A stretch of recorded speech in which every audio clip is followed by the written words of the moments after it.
ये आशियाना है बिहार के महान मुजाहिदे आज़ादी मौलाना मजहरुल हक का।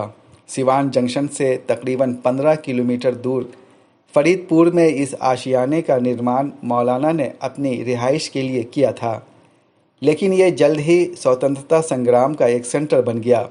उसी दौर में पंडित मोतीलाल नेहरू, सरोजिनी नायडू, मदन मोहन मालवीय, के.एफ. नरीमन और मौलाना अबुल कलाम आज़ाद जैसी शख्सियतों ने आशियाने का दौरा किया था। आशियाना के ठीक सामने मौलाना मजहरुल हक का मज़ार है। मज़ार पर हर साल 22 दिसंबर को मौलाना की जयंती पर सरकारी कार्यक्रम के तहत चादरपोशी होती है। इसी जगह मौलाना के दोनों बेटों हसन मजहर और हुसैन मजहर फारूकी की भी कब्रें हैं। कहते हैं अपनी और बेटे की कब्र पर लगवाने के लिए मौलाना ने संगमरमर आगरा से मंगवाया था। सदाकत आश्रम और बिहार विद्यापीठ की स्थापना करने वाले इस कांग्रेसी नेता, वकील, मौलाना और मुजाहिदे आज़ादी के नाम पर पटना में मौलाना मजहरुल हक अरबी फ़ारसी यूनिवर्सिटी कायम की गई। इतिहास के प्रोफेसर डॉक्टर इम्तियाज़ अहमद कहते हैं मौलाना के बहुमूल्य योगदान के मद्देनज़र ये काफ़ी नहीं है। उनका कंट्रीब्यूशन सबसे ज़्यादा 3 एरियाज़ में है। एक तो एजुकेशन में, क्योंकि बिहार विद्यापीठ की जो स्थापना हुई उसके क़याम में मजहरुल हक का बहुत बड़ा योगदान था। ज़मीन उनकी दी हुई थी, उसके पहले चांसलर वही हुए। एक अच्छे जर्नलिस्ट थे, सहाफ़ी थे। मदरलैंड नाम का अखबार वो निकालते थे और उस अखबार के ज़रिए जो स्वदेशी आंदोलन था उसकी हर तरह से सपोर्ट किया गया, उसको हर तरह से उसको मजबूत करने की कोशिश की गई। तीसरे, वो बहुत ही मजबूती से हिंदू मुस्लिम एकता या हिंदू मुस्लिम इत्तेहाद की बात करने वाले थे। उनका जो अखबार था मदरलैंड, उसमें एक लाइन छपा करती थी मोटो के तौर पर, वेदर वी आर हिंदूज और Musalmans, we are in the same boat, we shall either sail or sink together. कि हम उनके बारे में अभी बता रहे थे कि जिस तरह से बाकी के स्वतंत्रता सेनानियों को यहाँ पे प्रतिष्ठा दी गई, उनको इज्जत बख्शा गया, शायद कहीं अब हम कमी महसूस कर रहे हैं। ये सही है। बहुत सारे लोग हैं बिहार में भी, मुल्क में भी, जिनकी कुर्बानियाँ भुला दी गई हैं या रफ्ता रफ्ता लोग भूलते जा रहे हैं। उनमें मजहरुल हक का भी नाम आता है। मजहरुल हक को बिहार का गांधी कहा गया है। मौलाना के पोता अब्दुल फारूकी चाहते हैं कि मौलाना मजहरुल हक अरबी फ़ारसी यूनिवर्सिटी का एक सेंटर 52 बीघे के इस प्लॉट पर कायम किया जाए। क्योंकि नीतीश कुमार भी आए, उनके साथ प्रपोजल रखा गया कि मौलाना मजहर अरबी यूनिवर्सिटी है, गवर्नमेंट की है पटना में, उसकी शाखा यहाँ खोल दी जाए। उन्होंने कहा बहुत अच्छा प्रपोजल है, हम जाएंगे, इस पर विचार करेंगे। उसके बाद से जनता के दरबार के माध्यम से गए भी उनसे मिलने, तो उनके इधर से आपके वहाँ हैं, ये आपका रास्ता नहीं बना हुआ है। कोई ऑफिसर थे उनके बगल में जिसको उन्होंने सब पेपर कटिंग वटिंग सब दिया। आप बोला कि हम गए थे, काम हम लोग करना है, उसके बाद से गोल हो गई। मौलाना के परिवार वालों के मुताबिक सरकार कहती है कि ज़मीन उसके हवाले कर दी जाए, तभी वो उस पर कोई निर्माण कार्य करेगी।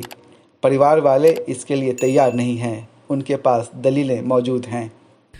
मैं अभी सिवान के हुसैनगंज में हूँ और ये जगह मौलाना मजहरुल हक के ताल्लुक़ से रखती है। हम पटना से आए हैं ये पता करने के लिए कि क्या भारत सरकार ने या बिहार सरकार ने मुजाहिदीन आज़ादी को ख़ास तौर से जो मौलाना मजहरुल हक है उनको जो सम्मान दिया जाना चाहिए था वो दे पाई या नहीं। हमारे साथ इस सिलसिले में बात करने के लिए हैं मौलाना मजहरुल हक के परपोता शादाब हुसैन। जी बताइए, सरकार अमृत महोत्सव मना रही है, क्या उस जश्न में मौलाना मजहरुल हक को याद किया जा रहा है? जी बिल्कुल नहीं। ना पहले कभी याद किया गया है। 15 अगस्त के मौके पे बहुत साल पहले यहाँ पे झंडा वगैरह फहराया जाता था एडमिनिस्ट्रेशन की तरफ से, वो भी 10-15-20 सालों से वो भी बंद कर दिया गया है। सिर्फ एक 22 दिसंबर के वक्त में जो राजकीय जो समारोह होता है, जो कैबिनेट द्वारा पास किया गया बिहार सरकार, वही एकमात्र होता है 22 दिसंबर को। अदरवाइज़ इनको किसी भी तरह से याद करने की कोशिश नहीं की जाती है। क्या वजह लगती है आपको? वजह राजनीति के हत्थे चढ़ गए हैं और जिस नाम की वजह से आज कांग्रेस पूरे देश में जानी जाती है, या हिंदी आज़ादी में जितनी बड़ी भूमिका इनकी थी या इनके आल औलाद की थी उतनी शायद ही किसी की हो इस देश में।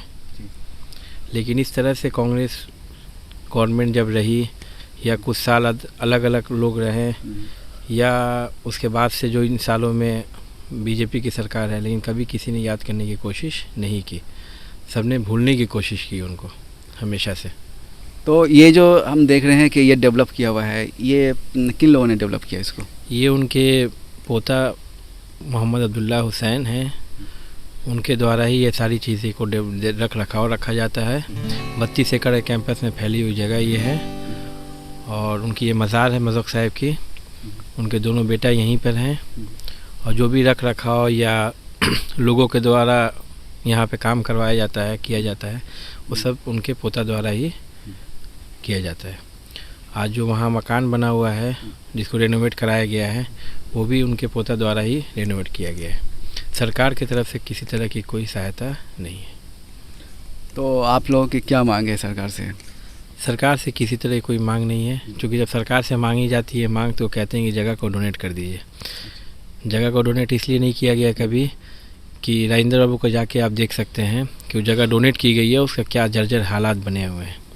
तो कम से कम ये जगह अपने पास है तो उस जगह को संवार के रखा गया है, क्योंकि किसी भी सरकार से कोई अपेक्षा नहीं की जा सकती है।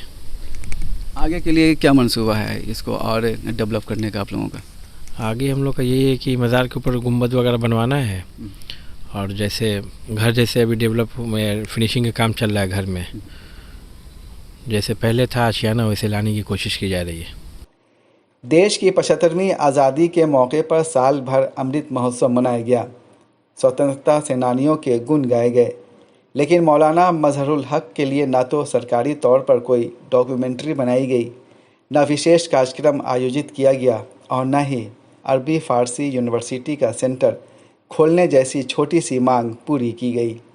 मौलाना मजहरुल हक का ये वही आशियाना है जिसमें कभी टॉप लीडर्स आया करते थे, एजुकेशनिस्ट आया करते थे, स्वतंत्रता संग्रामियों का जुटान यहाँ हुआ करता था।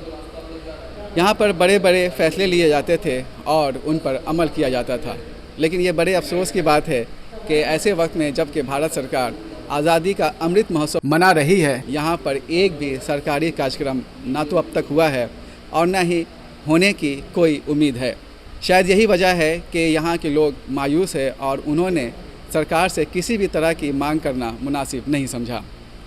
फिर भी हमें लगता है कि सरकार को इस तरफ ध्यान देना चाहिए ताकि मौलाना मजहरुल हक जैसे स्वतंत्रता सेनानी को उचित सम्मान मिल सके और ऐसे इतिहास की रचना की जाए जिससे अगली पीढ़ी भी वाकिफ़ हो सके।